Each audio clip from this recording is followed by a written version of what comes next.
আলাইকুম। ওয়ালাইকুম আসসালাম। মেম্বার সাহেব ভালো আছেন? জি, আল্লাহ রাখছেন। আপনি এবছর নবমি সিডের একটা ফুড আনছেন, নাম কি এটার? এটা নওমি সিড কোম্পানির ফুড, ফুডটার নাম হলো মুক্তা ফুড মুক্ত সিড। ফুড। হ্যাঁ, এটা হইলে আমাদের দেশি যে ফুডটা না? জি। আপনি কয় পাতা আনছিলেন? আমি এই যে আমার পাতার কথা মনে নাই, তবে আমি ৮,০০০ গাছ লাগাইছি। ৮,০০০ গাছ লাগাইছেন। জি, জি, জি। আপনি এই যে ফুডটা যে দিয়েছেন, আপনার তো এখন হারভেস্ট করার সময় আইছে। আমরা দেখলাম যে অনেক জি। ফুডই বড় হইছে আরকি। আপনি আলহামদুলিল্লাহ, আমি হ্যাঁ, কোনো সময় ফুড চাষ করি নাই, কিন্তু এত সুন্দর হইছে। হ্যাঁ। এখন আমি খুব খুশি এবং মানে এতটা আনন্দ পাইছি এই ফুড দিয়ে, কিন্তু আমি কখনো ফুড দিইনি। কিন্তু আল্লাহ যদি বাঁচাই রাখে, আমি নওমি সিডের এই মুক্তা ফুডটা আমি যদি বাঁচতে থাকি আবার চাষ করব।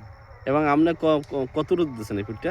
আমি মোট এখানে প্রায় এক কানি হবে না, যদিও ৭-জ্যৈষ্ঠের মতো হবে। হাতে আপনি কত টাকা বিক্রি করার আশা এখন করতেছেন? আমি আশা করি বলতে, আমার এই ফুডটা কালকে ৪৫ টাকা পিস কইছে, কিন্তু আমি দেইনি। আমি একটু বাড়াইছি, ৬০ টাকা পিস চাইছি। আচ্ছা, আচ্ছা। কত হইলে বেচতে পারবেন মনে হয়?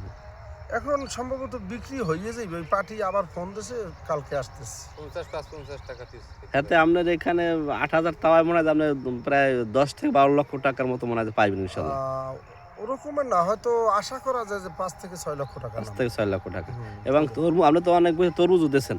না, তরমুজের চাইতে মাশাআল্লাহ এবছর ফুড খুব ভালো। খুব ভালো হয়েছে না? হুম। হ্যাঁ, ধন্যবাদ ভাই। সালাম জি, আলাইকুম। দোয়া করবেন সবাই।